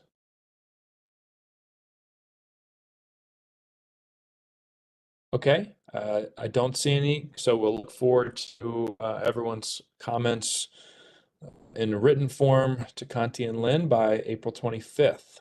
We'll move on. Yeah, oh, I'm sorry. Yes? No worries. Drew Morrison from MDOT, and I'll stay quick because I do want to get to the next item, and we'll see how quickly Nick Donahue can read slides. I just want to flag from MDOT's perspective, we'd like to see a couple of evolutions of this. I'll just hammer it very quickly, and then we'll obviously provide. I think this needs a little bit more of a DC area valence. We appreciate AMPO, ASHTO. This is TPB. Would hope we'd be able to include some DC items, and really built on the policy goals that this TPB have set around rail, around safety, around the central role of WMATA. So we'll share those with you, Mr. Chair, and with staff of places we'd like to go. In very specific, without a little bit more clarity on the strategy, items 3B and 3C, which had to do with consolidation of programs and discretionary grant strategy.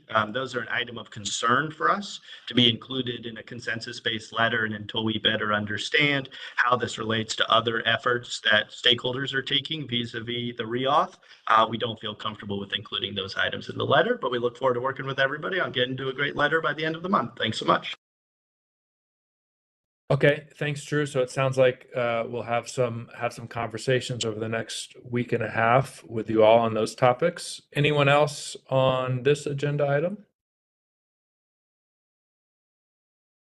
Okay, then we will move on to our final agenda item, which is a DMV moves update. And we have, I think, Nick Donahue here, who is the facilitator of the DMV Moves Task Force and Advisory Groups, who will give us an update and the next steps. Nick? Well, thank you, Chair Walkinshaw, and thank you everyone on the board for the opportunity to be with you here this afternoon. My name is Nick Donahue. I'm the facilitator of DMV Moves, which again is a joint initiative between COG and WMATA evaluating transit needs, both WMATA and other local operators in this region. I've been asked to come here today to kind of give you an update about what's been going on since we last spoke in December when I talked with TPB. When we get here, though, I think it's always important to say, like, why are we having a lot of these discussions? And I think it's always important just to like level set and go back. And one of the core kind of issues as to why we're here today is the Metro's purchasing power, particularly on the capital side, has gone down over time. There's two key factors that have played a role in this. First is the kind of historical inflation that was seen over the past several years, which has increased the cost of many of the materials and supplies that are necessary to run the Metro system, to buy new buses, to buy new rail cars, and to undertake kind of the bread and butter capital work the Metro does. The other thing, though, and this is more unique to WMATA compared to other transit agencies, is a lot of WMATA's capital funding comes from fixed revenue sources that were put in place a number of years ago and have not grown over time. And as we all know, as cost goes up and revenue, and if you have fixed revenue sources, your ability to buy things kind of goes down. And so you can see those charts here. But if you go to the next slide, what that really results in is a significant impact to WMATA's capital program. So some of you who are here from pre-2018 to now may remember that in that time we were spending around $1 billion a year in capital funds at WMATA, but as a result of the dedicated regional funding, we were able to, on a pay-go basis and using financing, drive WMATA's capital spending up over $2 billion a year to help kind of restore the state of good repair of that system. What is going to happen in several years in the future is that those bonds that are being backed by the dedicated regional funding will essentially, we will lose the ability to continue issuing debt, and that will have a significant impact on WMATA's capital program, lowering it by $800 to $1 billion a year, which will have a significant impact on WMATA's ability to maintain the progress that they have made in improving the state of good repair of this system. So we've been doing a lot of work at DMV Moves and have come up with a funding concept that is revised since when we last spoke with you all in December, which is outlined on the next slide here and has two kind of core components. The first is an ask of $450 million to $500 million a year starting in FY28 that would ensure the state of good repair of the WMATA system long term, but also importantly, make modernization investments like rail automation and advanced signaling that can improve the capacity of the system to move people and help address some of the core capacity issues that the Metro rail system has had for a long time. In addition to that, we're looking at an ask on the bus side that is $50 to $100 million a year, and I should note that that ask is scalable, that would address increasing the frequency of bus service in this region through the implementation of kind of bus priority treatments on a number of kind of roadways along the in the region where we have high capacity and high frequency routes. In December, I was also talking to you about, if you go to the next slide, the operating needs of the WMATA system. And at that time last summer, and still into the fall, WMATA was projecting that due to a number of factors, they were going to have an operating deficit in FY28 of $140 million. I'm happy to say that today, due to a number of strategies that WMATA has implemented, and I give a lot of credit to the board and the general manager as well as the staff there, through recurring budget savings, increased ridership, as well as some cost efficiencies. They now predict that that deficit, instead of being $140 million in the future, will be zero.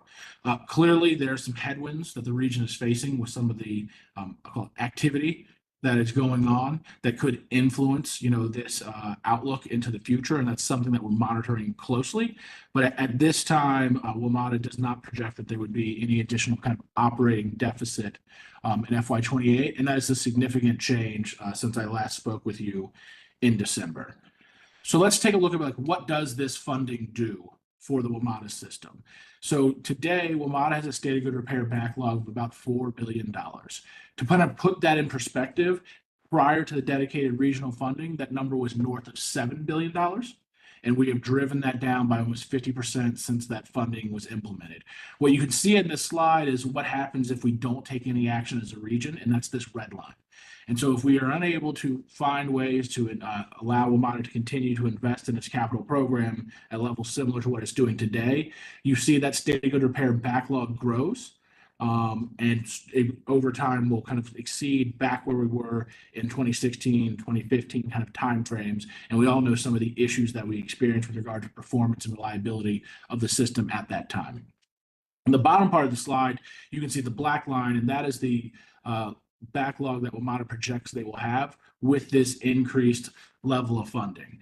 And I think what's really important here is, we're not going to be eliminating the backlog of state of good repair at WMATA, but we'll be getting it to a level where it is manageable and we can ensure a high level of performance and reliability for customers. Almost no transportation agency has a zero backlog when it comes to state of good repair. And so what we're doing here with this level of investment is lowering it some from where it is today, and then very importantly, sustaining it over time so that we're not back here having these conversations again in another 10 years saying, how can we fund the capital needs at WMATA?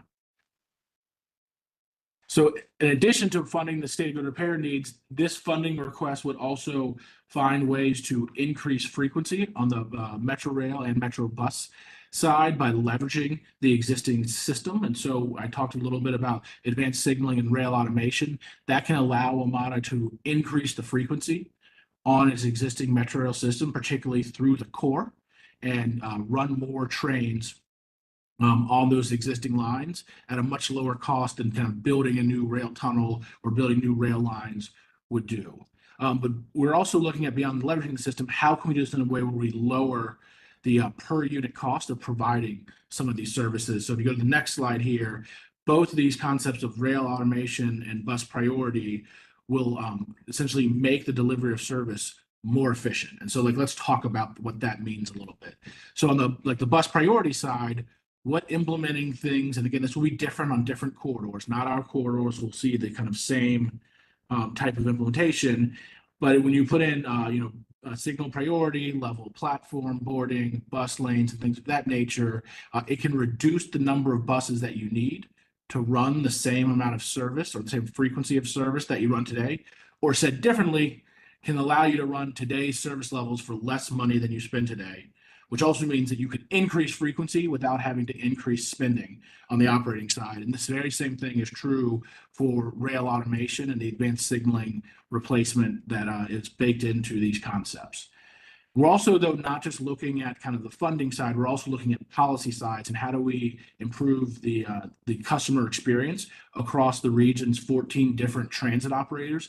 And so I really want to thank all of the local bus operators who have been working with TPB and WMATA and working on these 6 different work groups that are looking at ways where we can create a more seamless and integrated customer experience. And so we're looking at opportunities to create synergies through bus procurement, regional call centers, improving wayfinding and customer information so that it is more similar and reduce the kind of barriers to use for transit, particularly outside of one's home jurisdiction, but also looking at opportunities for how can we integrate and align fare policies so that a customer knows, how discounts and free transfers work throughout the region, because it's the same throughout the region. The last thing I want to get to is this next slide here, which is we're also looking at, really importantly, how do we ensure appropriate transparency and accountability, through this process. So one of the things that is important to do is to make sure that we are documenting the assumptions about this initiative. What do we expect it to do for the SGR backlog? What do we expect future ridership and fare policies to be? And what are our expectations around funding? I can't stress how important I think this is as someone who is deeply involved in the 2018 regional funding discussion. When I talk with people today and I say, what did you expect the outcome for that to be? I get very, very different answers from a lot of people who were around in those discussions. And I think part of the reason for that is because we did not write down at that time what the assumptions were. And this is important to me because if in 10 years there is a problem, and I hope there's not, but if for some reason there is, we should go back and look at these assumptions. And if all of these assumptions have happened generally as we suspected, then we should have very difficult conversations with WMATA and its management. And the flip side of that is if we got 1 or 2 of these assumptions, or maybe even 3, terribly wrong, and we have a problem, then we understand that, you know, the WMATA team has likely done a good job, and we have a situation that we need to address because something that we thought in 2025 was reasonable turned out to be wrong. And so I think it's really just important for our ability to kind of ensure WMATA is accountable for these new fundings, that we kind of have these documenting assumptions. And then also, now that we've had around 7 to 8 years of experience with the 3% subsidy cap, just kind of evaluate that and look at whether or not there are any modifications that would be appropriate or necessary as we move forward with this new funding. And with that, Chair Walkinshaw, I appreciate again the opportunity to be with you, and would happy to answer any questions that members may have. Okay, thank you, Nick. Unfortunately, we're out of time, so I'll ask folks. I know this is not the last time you will be with us to talk about this, and if folks have questions for Nick, you can share those with Conti, and we'll make sure to get you all connected. And I'm sure most of us here have had the opportunity to see Nick and/or Clark talking about DMV moves, and we'll continue to have that dialogue. But that does complete our agenda. Our next meeting will be an in-person meeting on May 21st. Conti or Lynn, anything else before we adjourn? No, that does it. Thank you kindly. Okay. Thank you, everyone. Have a great week, and we'll see you on May 21st. Thank you. Thank you.